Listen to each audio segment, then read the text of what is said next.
राज्यातील समस्त माझ्या बहिणींना माझा नमस्कार। ताई, तुमच्यासाठी मुख्यमंत्री माझी लाडकी बहीण योजना आम्ही 2 हप्त्यांचे पैसे एकत्र मिळाले। पैसे काढण्यासाठी बहिणींची तोबा गर्दी झाली आहे। नंदुरबार मध्ये लाडक्या बहिणींची रांग लागलेली दिसून आली आहे। तर आता लाडक्या बहिणींना 3000 रुपये मिळालेले आहेत। दर महिन्याला हा लाभ त्या ठिकाणी पोहोचवत आहोत आणि आज खऱ्या अर्थाने महायुतीच्या सरकारच्या वतीने मुख्यमंत्री माझी लाडकी बहीण या योजनेसाठी जवळपास 36,000 कोटींची तरतूद ही त्यांनी यंदाच्या वर्षासाठी। लाडक्या बहिणीला 10वा हप्ता 2100 रुपये सुरू झालाय। पहिल्या टप्प्यात 6 जिल्हे असणार आहेत। 10व्या हप्त्याचं वाटप सुरू, यादी तयार। एप्रिलचा म्हणजेच 10वा हप्ता आता सरसगट मिळणार नाही, त्यासाठी आता वेगळे नियम लावण्यात आलेले आहेत। 4 नवे नियमानुसार काही बहिणींना 2100 रुपये, तर काही बहिणींना फक्त 500 रुपये, तर काही बहिणींना 0 रुपये मिळणार आहेत। आता तुम्हाला 2100 रुपये येणार की फक्त 500 रुपये येणार की 0 रुपये येणार, यासाठी हे 4 नियम काळजीपूर्वक पहा।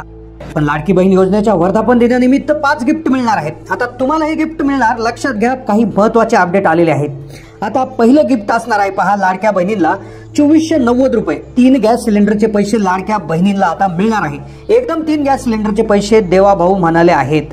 आणि आज आमच्या महिलांना 3 सिलेंडर मोफत देण्याची योजना देखील तुमच्या भावांनी या ठिकाणी आणलेली आहे। सर्व प्रकारे आपल्या मुलींना आणि महिलांना सक्षम करण्याचं काम आपण या ठिकाणी करतो। दुसरं गिफ्ट जे आहे, ज्यामध्ये तुम्हाला 10व्या हप्त्याचं वाटप होणार आहे। 10व्या हप्त्याचं वाटप या जिल्ह्यात होणार आहे। आज तिसरं गिफ्ट आहे, लाडक्या बहिणींसाठी आता लाडक्या बहिणीला भांडे मिळणार। गृहोपयोगी वस्तूंचं वाटप होणार आहे। लाडक्या बहिणीला हे कागदपत्र जर असेल तर लाडक्या बहिणीला भांडे वाटप आता होणार आहे। भांडे वाटप कसे मिळतील लगेच पहा। पुढचं गिफ्ट असणार आहे घरकुलाचे 2 लाख रुपये। घरकुलाचे 2 लाख रुपये आता माता भगिनीला मिळणार आहे। एक छोटासा अर्ज करायचा 1 रुपयाचा आणि तुम्हाला आता मिळणार आहे। त्यानंतर पुढचं जे गिफ्ट आहे ते म्हणजे शिलाई मशीन। लाडक्या बहिणीला आता शिलाई मशीन मिळणार आहे। शिलाई मशीनसाठी 15,000 रुपये देण्याचा निर्णय घेण्यात आला आहे। हे कसे मिळवायचे पुढे लगेच सांगतो। 5वं आणि शेवटचं गिफ्ट आहे साडी मिळणार। साडी आता सर्व बहिणींना मिळणार असून रेशन कार्डवर साडी वाटपाची योजना सुरू झालेली आहे। योजनेचा 10वा हप्ता आणि 5 गिफ्ट आता जर तुम्हाला मिळवायचे असतील तर काही नियम आणि अटी पाळावे लागतील। 5 नवे नियम आता तुमच्यासाठी लावण्यात येणार आहे। 2,63,00,000 बहिणींची पुन्हा पडताळणी होणार आहे। लाडक्या बहिणींच्या घरी पडताळणी होणार। ज्या बहिणी हे 5 नियम पाळणार नाहीत त्यांना अजिबात हप्ता मिळणार नाही। लाभार्थ्यांची आता निकषांनुसार पडताळणी सुरू झाली आहे। पहिल्या टप्प्यावरती 4 चाकी वाहनधारक महिलांची तपासणी सुरू आहे, तर पुढील टप्प्यांवरती योजनेच्या प्रत्येक निकषांनुसार किती महिला पात्र आहे याची अंगणवाडी सेविकांकडून पडताळणी होणार आहे। आता चौकशी होणार आहे। ज्या बहिणींच्या घरात या 5 वस्तू आढळून आल्या तर लाडकी बहीण योजनेतून कायमस्वरूपी बाहेर काढण्यात येणार। लाडक्या बहिणींच्या घरात जाऊन चौकशी होणार।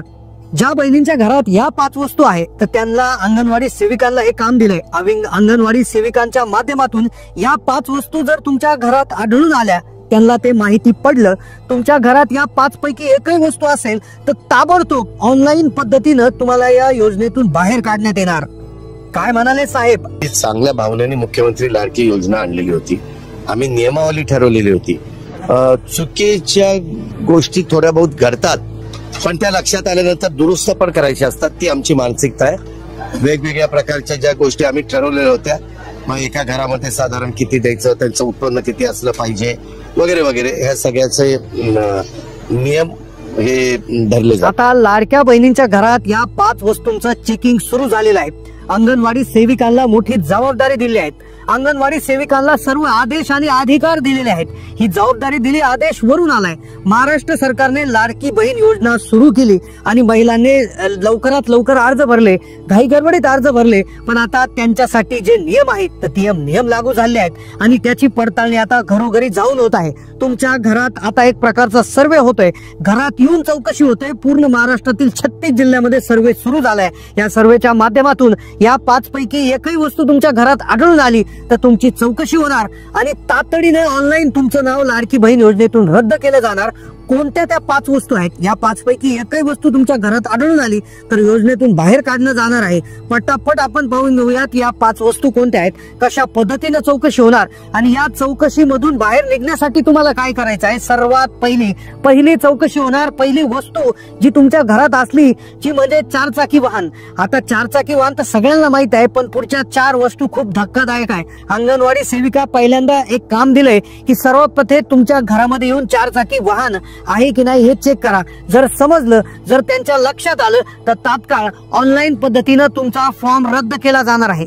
तात्काळ फॉर्म रद्द होणार. बहिणींकडे ज्या अंगणवाडी सेविकांकडे लॅपटॉप असतो, लॅपटॉपवर ऑनलाईन पद्धतीनं तुमचा डाटा, म्हणजे प्रत्येक जिल्ह्यात कोणत्या कोणत्या महिलांच्या घरी 4 व्हीलर आहे याचा डाटा त्यांच्याकडे आहे, माहिती आहे. आणि तुमचं आधार कार्डद्वारे तुमच्या ऑनलाईन पद्धतीनं तुमचा अर्ज रद्द केला जाणार. तुमच्या घरात 4 चाकी वाहन असेल तर ठीक आहे, जर तुमच्या घरात 4 चाकी वाहन आहे की नाही ते त्यांना कसं कळणार, तर लॅपटॉपद्वारे तुमची माहिती ते घरी घरी येऊन चौकशी करणार. आता चौकशी ऑफलाईन पद्धतीनं सुरू करण्यात आली आहे. अंगणवाडी सेविकांकडे काम दिलं आहे. सर्वात प्रथम जे पाहिलं जाणार, पहिली चौकशी होणार 4 चाकी आहे की नाही ते चेक केलं जाणार. प्रत्येक महिलाच्या घरी 4 चाकी आहे की नाही हे आरटीओ विभागाने त्यांना नियम दिले आहे. आता दुसरी चौकशी होणार लक्षपूर्वक. आता या चौकशीतून कशी सुटका करायची ते सांगितलं ना. दुसरी चौकशी येणार ती म्हणजे तुमच्या नावावर प्रॉपर्टी किती आहे, तुमच्या नावावर संपत्ती किती आहे, तुमच्या घरात शेती आहे का, प्लॉट आहे का, ऑनलाईन पद्धतीनं चेक केलं जाणार. तात्काळ जर सापडलं तर ऑनलाईन पद्धतीनं अर्ज रद्द केले जाणार. ज्यावेळेस लाडकी बहीण योजना सुरू केली होती त्या टायमाला साहेबांनी स्पष्टपणे सांगितलं होतं योजना गरिबांसाठी आहे. आता तुमच्या महिलांनी, म्हणजे महिलांच्या नावावर खास करून ज्या महिलांनी फॉर्म भरलाय, लाभार्थी आहे, त्यांच्या नावावर शेती नकोय, सोबत कुठली मोठी प्रॉपर्टी नकोय, मोठं घर देखील नकोय, परिवारामध्ये दुसऱ्या कोणाच्या नावावर असलं तर चालेल. आणि जर असेल तर ऑनलाईन पद्धतीनं सगळं काही दिसून येते. तुमच्या घरात आल्यावर तुमचं आधार कार्ड, कदाचित तुम्ही दुसऱ्या घराचं लाईट बिलच्या माध्यमातून देखील तुमचं घर कोणाच्या नावावर आहे त्याचा सर्वे देखील आता होणार आहे. आधार कार्ड ऑनलाईन पद्धतीनं सर्च करणार, लगेच कळून जाणार. घरचा 7/12 देखील ते ऑनलाईन पाहणार आहेत. ऑनलाईन 7/12 मागवले जातील. अशा पद्धतीनं दुसरी चौकशी होणार. आता चौकशीतून बाहेर कसं पडायचं, तिसऱ्या प्रकारची चौकशी आहे ती म्हणजे तुमच्या घरात कुणी टॅक्स भरत आहे का.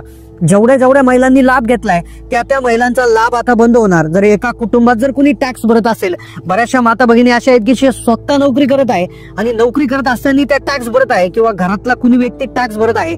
अशा महिला आहेत की ज्या घरामध्ये 2-2, 3-3 व्यक्ती नोकरीला आहेत, कुटुंबामध्ये जरी कुणी टॅक्स भरत असेल, आणि ही माहिती तिसरी चौकशी अशा पद्धतीने होणार. आणि याद्वारे तुमचं जे आहे नाव रद्द केलं जाणार आणि ज्याची माहिती त्यांना ऑलरेडी आयकर विभागाकडून आलेली आहे, लॅपटॉपद्वारे ते पाहिलं जाणार. चौथी चौकशी होणार, तुमचं उत्पन्न 2.5 लाखापेक्षा कमी आहे की नाही. आता जर तुमचं उत्पन्न 2.5 लाखाच्या आत असेल तरी देखील योजनेतून काढण्यात येणार आहे. लाडकी बहीण योजनेसाठी 2.5 लाखाचा निकष ठेवला होता. 2.5 लाखाच्या वर उत्पन्न असेल तर लाडकी बहीण योजनेला तात्काळ अर्ज रद्द करण्यात येणार आहे. फॉर्म भरण्याच्या वेळेस भरपूर महिला अशा आढळून आल्या, चेकिंग सुरू झाल्यावर आढळून आल्या की ज्यांचं उत्पन्न 2.5 लाखाच्या वर आहे, कुटुंबाचं उत्पन्न 2.5 लाखाच्या वर आहे, तर यांची योजना तात्काळ बंद करण्याचे आदेश दिलेले आहे. ऑनलाईन पद्धतीनं तुमचा डाटा जो आहे तो चेक केला जाणार. ही जी माहिती आहे ती सर्व वरील साहेबांकडे जाणार. चौकशी अशा पद्धतीने होणार आहे. 5वा निकष जो आहे, 5व्या पद्धतीची चौकशी कशा पद्धतीने होणार आहे, पण त्याआधी 2.5 लाखाच्या वर उत्पन्न असल्यास सगळ्यात महत्वाची गोष्ट अशी असणार आहे की 2.5 लाख रुपये उत्पन्न चौकशी कोणाची होणार, ज्यांचं पिवळं आणि केशरी रेशन कार्ड आहे त्यांच्यासाठी थोडंसं घाबरायची गरज नाही. कारण की पिवळं रेशन कार्ड ज्या लोकांचं उत्पन्न 15,000च्या आत आहे आणि केशरी रेशन कार्ड ज्यांचं उत्पन्न 15 ते 1 लाखाच्या आत, ह्या दोन्हीसाठी आहे. पण ज्यांचं रेशन कार्ड पांढरं आहे, त्यांचं उत्पन्न नक्कीच 1 लाखापेक्षा जास्त आहे असं सरकारला माहित आहे. ज्यामुळे त्या लोकांच्या 2.5 लाखाच्या उत्पन्नाची चौकशी होणार आहे. ज्या व्यतिरिक्त पिवळे आणि केशरी रेशन कार्ड धारकांना एवढा काही प्रॉब्लेम होणार नाही. 5वी जी चौकशी होणार आहे, लक्षपूर्वक आहे का, 5वी चौकशी जी होणार आहे ती फार महत्वाची आहे. आता या 5 चौकशा झाल्यानंतर तुम्ही याच्यातून कशी सुटका मिळवायची, काय 4 चाकी असली तरी कसा लाभ मिळवायचा याची माहिती पुढे देतो. आता 5वी चौकशी आहे. 5वी चौकशी म्हणजे तुमच्या कुटुंबात किती महिला आहे याची तपासणी होणार. किती महिला आहेत त्यापैकी ज्या 65 वर्षाच्या आतील किती महिला आहेत ही चौकशी होणार. आणि त्यापैकी किती महिला लाडकी बहीण योजनेचा लाभ घेत आहेत. आता मुख्यमंत्र्यांनी सांगितल्याप्रमाणे लाडकी बहीण योजना जी आहे तर ती एका घरात 2 व्यक्तींनाच लाभ घेता येतो, असं 2 महिलांनाच लाभ घेता येतो असं सांगितलं होतं. आता बऱ्याचशा माता भगिनी अशाही सापडल्या आहेत की एका घरामध्ये 3-3, 4-4 महिला त्या ठिकाणी लाभ घेत आहेत. तर अशा प्रकारच्या बहिणी आहेत तर त्या बाहेर काढण्यात येणार. आता एप्रिलच्या हप्त्यासाठी 4 वेगळ्या याद्या तयार झालेल्या आहेत. पहिल्या यादीत ज्या महिलांचं नाव आहे त्यांना 2100 रुपये मिळणार, तर दुसऱ्या यादीतील महिलांना 1500 रुपये मिळणार, तिसऱ्या यादीतील महिलांना 500 रुपये मिळणार, तर चौथ्या यादीत नाव असेल तर त्या महिलांना 0 रुपये, म्हणजेच त्या महिला अपात्र असणार. आता 2100 रुपयाच्या यादीत नंबर लावण्यासाठी तुम्हाला काय करायचं आहे, यासाठी हा व्हिडिओ फक्त 2 मिनिटं पहा. लाडक्या बहिणींची आता पडताळणी सुरू होणार आहे. 2100 रुपये पडताळणी शिवाय देणार नाही. सगळे नियम धरले जाणार. 1 एप्रिल पासून लाडकी बहीण योजनेत बदल होणार, आज दादांनी दिली माहिती। व्हिडिओमध्ये लाडक्या बहिणींसाठी 4 खूप महत्वाच्या आणि अर्जंट बातम्या समजून घेणार आहोत, ज्यामध्ये एप्रिलच्या हप्त्याचं वेळापत्रक, कोणत्या जिल्ह्यामध्ये सर्वात आधी पैसे येणार, एप्रिलच्या हप्त्यासाठी कोणते 4 नवे नियम असणार आहे। त्यानंतर आपण लगेच पाहणार आहोत कोणत्या बहिणीला 2100 रुपये मिळणार, कोणत्या बहिणीला 500 रुपये आणि कोणत्या बहिणी डायरेक्ट अपात्र होणार आहेत। त्याबरोबर ज्या बहिणींचे मागचे पैसे राहिले आहेत ते त्यांना केव्हा मिळणार आणि त्यासाठी काय करावं लागेल, संपूर्ण सविस्तर व्हिडिओ हा फक्त तुम्ही 2 मिनिटं जरी पाहिला तर तुमचा भरपूर फायदा होणार आहे। एप्रिलच्या हप्ता वाटपाला सुरुवात झालेली आहे, त्यामुळे सगळ्यात पहिला आपण पाहणार आहोत की कोणत्या जिल्ह्यामध्ये पहिल्या टप्प्यात पैसे येणार आहे।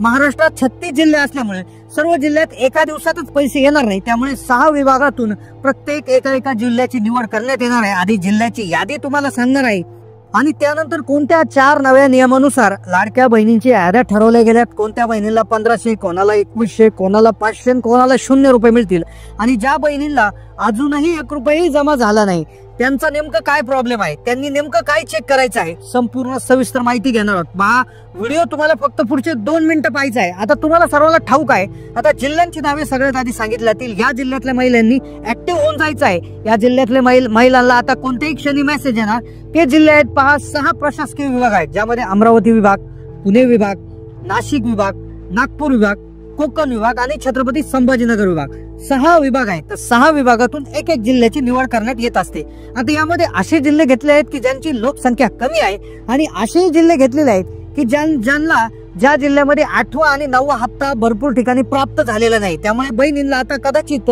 3000 अधिक 2100 5100 रुपयाचा देखील डायरेक्ट मेसेज येऊ शकतो किंवा 3 वेगळे मेसेज येऊ शकतात, टोटल 5100 रुपये होऊ शकतात। पण काही बहिणीला 500 रुपये येणार आहेत तर काही बहिणीला 0 रुपये येणार आहेत। आता तुम्हाला 2100 मिळवायचे असतील तर हा व्हिडिओ फक्त पुढचे 2 मिनिटं पाहत राहा, कारण की पहा पहिला जिल्हा जो असणार आहे पुणे विभागामधून, तर पुणे विभागामधून कोल्हापूर जिल्ह्याला जे आहे प्राधान्य सर्वात आधी देण्यात येणार आहे। आता 2100 मिळतील, 500 मिळतील का 0 रुपये मिळतील, यासाठी व्हिडिओ फक्त 3 मिनिटं पाहत राहा। पहा पुणे विभागामधून कोल्हापूर जो आहे जिल्ह्याची निवड करण्यात आली आहे।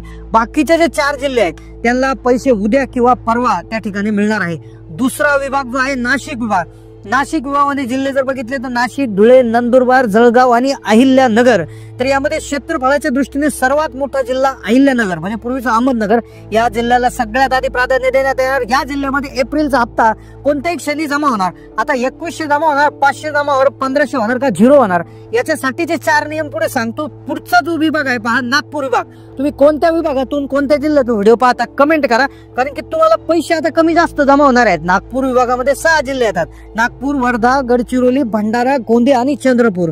तर यामध्ये गडचिरोली हा जो जिल्हा आहे, गडचिरोली जिल्हा जो आहे तर यामध्ये याचा समावेश केला आहे। मुख्यमंत्र्यांनी घोषणा केल्यानंतर गडचिरोली पहिल्यांदा सगळ्यात आधी घेण्यात आलेला आहे, पण बाकीचे 5 जिल्हे जे आहे त्यांना नंतर थोडीशी वाट पाहावी लागेल। कोकण विभाग आहे बघा, कोकण विभागामध्ये एकूण 7 जिल्हे येतात। 7 जिल्ह्यामध्ये पहा मुंबई शहर जिल्हा, मुंबई उपनगर जिल्हा, ठाणे, पालघर, सिंधुदुर्ग, रायगड, रत्नागिरी, यापैकी सिंधुदुर्ग जिल्ह्याची निवड करण्यात येईल। आता 2100 येतील, 1500 येतील की 0 रुपये येतील। आता आणि ज्या बहिणींचे फेब्रुवारी, मार्च किंवा जानेवारीच्या आधीचे पैसे राहिले त्यांनी नेमकं काय करायचं आहे, कोणते 4 नियम लावलेले आहेत, लक्षपूर्वक पाहत राहा, कमेंट करा, कमेंटमध्ये आम्ही तुम्हाला उत्तर देणार आहे, कारण की भरपूर महिलांना पैसे जमा झाले। छत्रपती संभाजीनगर विभाग आहे बघा, त्यामध्ये जर बघायला गेलं तर परभणी, छत्रपती संभाजीनगर, हिंगोली, नांदेड, लातूर, बीड, जालना आणि धाराशिव 8 जिल्हे येतात। यापैकी परभणी जिल्ह्याची सगळ्यात आधी निवड करण्यात आली आहे। शेवटचा विभाग सांगतो आणि त्यानंतर लगेच कोणाला 1500, कोणाला 2100, कोणाला 500 आणि कोणते 4 नियम। अमरावती विभाग जर बघितला तर यामध्ये वाशिम जिल्ह्यामध्ये पैशाचं वाटप होणार आहे, पण या व्यतिरिक्त यवतमाळ, बुलढाणा, अमरावती, अकोला यांना वेटिंग लिस्ट मध्ये ठेवण्यात आले आहे। 6 जिल्ह्यांची नावे सांगितली। आता कोणाला 2100, कोणाला 1500, कोणाला 500 मिळणार, तर आता पहा 0 रुपये कोणाला मिळणार। आता ज्या महिला अशा आहेत की ज्या 4 नियमामध्ये बसणार नाही, आता कोणते 4 नियम, तर 4 नियम जुनेच आहेत। पहिला नियम आहे पहा, ज्या बहिणींचं उत्पन्न 2.5 लाखाच्या आत आहे, 2.5 लाखाचं उत्पन्न लाख कसं समजणार, की जर तुमचं रेशन कार्ड जर पिवळं आणि केशरी नसेल आणि जर रेशन कार्ड पांढरा असेल आणि पांढरा रेशन कार्ड असेल आणि तुमच्याकडे 2.5 लाखाच्या आतला उत्पन्नाचा दाखला नसेल तर याचा अर्थ सरळ सरळ असा होतो की तुमचं उत्पन्न 2.5 लाखाच्या वर आहे आणि तुम्हाला त्या योजनेतून वगळण्यात येईल. जर तुमच्याकडे पांढरा रेशन कार्ड असेल आणि तुम्ही जर 2.5 लाखाच्या आतला जर उत्पन्नाचा दाखला काढून आणला आणि तो जर सादर केला, तो कुठे सादर करायचं ते पुढे सांगतोच, तर नक्कीच तुम्हाला पैसे मिळणार आहे, तुमचे पैसे जाणार नाही. पण पिवळे केशरी रेशन कार्ड धारकही यामधनं वजा होऊ शकतात, अपात्र होऊ शकतात. पण त्यांच्याकडे असायला पाहिजे 4 व्हीलर आणि तो आहे दुसरा नियम. ज्या घरामध्ये 4 चाकी वाहन यामधून ट्रॅक्टर वगळण्यात आलेला आहे किंवा रिक्षा वगैरे वगळण्यात आलेले आहेत, 4 चाकी वाहन ज्यांच्याकडे आहे, मग ते खाजगी वापरासाठी असो, कारण की भरपूर महिलांचे प्रश्न येतात की आमचं वाहन आहे पण ते आम्ही व्यवसायासाठी वापरतो, आमच्याकडे जे आहे, पण व्यवसायासाठी तुम्ही वाहन वापरता पण त्याची नंबर प्लेट जर पिवळी नंबर प्लेट नसेल, कमर्शियल नंबर प्लेट जर नसेल, तर मग बाकी तुम्हाला प्रॉब्लेम होऊ शकतो आणि तुमचाही हप्ता पिवळा आणि केशरी रेशन कार्ड वाल्यांचाही हप्ता बंद होऊ शकतो. आणि मग 500 कोणाला मिळणार? आता बंद होण्याचे 2 नियम सांगितले. पुढचा नियम आहे सरकारी नोकरदार. तुमच्या घरामध्ये कुणी सरकारी नोकरदार असेल तर तुम्हाला अजिबात एप्रिलचाही हप्ता मिळणार नाही आणि तिथून पुढचे कोणतेच हप्ते मिळणार नाही. डायरेक्ट तुमचा अर्ज रद्द करण्याचे आदेश देण्यात आले. सरकारी नोकरदार असेल तर अजिबात कुठल्याही प्रकारचे पैसे तुम्हाला मिळणार नाही, म्हणजे नाहीच. त्यानंतर चौथा नियम आहे बघा. चौथा नियम असा आहे की ज्या बहिणी डबल योजनेचा लाभ घेतात, आता चौथ्या नियमामध्ये 500 रुपये मिळण्याची तरतूद आहे. काहींना 0 मिळतील पण काहींना थोडे म्हणजे 500 रुपये मिळतील. आता चौथा नियम आहे की अशा महिला अशा आहेत की ज्या डबल योजनांचा लाभ घेतात, म्हणजे संजय गांधी निराधारचा त्या ठिकाणी लाभ घेतात किंवा श्रावणबाळ योजनेचा घेतात किंवा इतरही कुठल्या नमो शेतकरीचा असेल, PM शेतकरीचा लाभ घेत आहे. आता निराधार योजनेचे 1,500 रुपये त्या ठिकाणी महिलांना मिळतात. व ज्या योजनेमधून 1,500 रुपये मिळत आहेत तर त्या बहिणींचे लाडकी बहिणीचे पैसे डायरेक्ट 0 रुपये करून टाकणार आणि त्यांचं नाव अपात्र यादीत घातलं जाणार आणि त्यांना कुठलेही पैसे मिळणार नाही. आता या व्यतिरिक्त अशी एक गोष्ट त्या ठिकाणी आलेली आहे की ज्या बहिणींचं शेतकरी आहेत आणि ज्यांच्या नावावर शेतजमीन आहेत आणि ज्या PM किसान आणि नमो शेतकरीचा लाभ घेत आहेत, आता लक्षपूर्वक ऐकायचं आहे, PM किसान आणि नमो शेतकरी योजना जी आहे या अंतर्गत बहिणीला 6,000 रुपये केंद्राचे, 6,000 रुपये राज्याचे, असे वर्षाला 12,000 रुपये मिळतात, म्हणजेच प्रत्येक महिन्याला 1,000 रुपये मिळतात. मग सरकार काय म्हणतंय की तुम्हाला सरकारकडून 1,500 रुपयेच मिळणार आहे. मग ते 2-3 योजनांचे मिळून जरी मिळेल ते मिळतील. मग याचा अर्थ काय होतो की तुम्हाला PM आणि नमोचे 1,000 मिळतात, तर लाडकीचे तुम्हाला 1,500 मिळणार नाही, तिकडून फक्त 500 मिळतील, म्हणजे 1,000 आणि 500 असे 1,500 असे टोटल करण्यात येणार. आता 2100 कोणाला मिळणार? तर 2100 विषयीचा निर्णय जो आहे तो पेंडिंग आहे. आता या आर्थिक वर्षात म्हणजे 2025-26 मध्ये तरी तुर्तास 1,500 रुपयाची आहे, पण नक्कीच घोषणा होऊ शकते. जे आहे जे अर्थसंकल्पीय अधिवेशन अजूनही सुरू आहे, ते अधिवेशन जे आहे तर त्या अधिवेशनामध्ये जर निर्णय झाला आणि जर मुख्यमंत्र्यांची त्यावर सही झाली आणि जर राज्यपालांनी त्याला मंजुरी दिली, अर्थमंत्र्यांनी पैसे मंजूर केले, चेकवर सही केली, तर नक्कीच तुम्हाला एप्रिलचा हप्ता देखील 2100 रुपये जमा होऊ शकतो. पण तुम्हाला मागचे हप्ते मिळाले नसतील तर तुम्ही तुमचं आधार लिंकिंग चेक करून घ्या. तुम्हाला जानेवारीचे मिळाले, फेब्रुवारी मार्चचे नाही मिळाले किंवा डिसेंबर पर्यंत मिळाले आणि पुढचे मिळाले नाही, म्हणजे ज्यांना थोडेफार मिळाले बाकीचे मिळाले नाही, त्यांनी त्यांचा आधार लिंकिंग चेक करून घ्या. बँक खात्याचा प्रॉब्लेम चेक करा. बँक खात्याचा मेसेज येत नसेल तर मिस कॉल नंबरला कॉल करून मिस कॉल चेक करा किंवा बँकेमध्ये जाऊन चेक करा. कारण की जर आधीचे आले म्हणजे इथून पुढचे येणारच आहे, तर असं त्या ठिकाणी आहे. तुमचं काय शंका आहे, काय प्रश्न आहे ते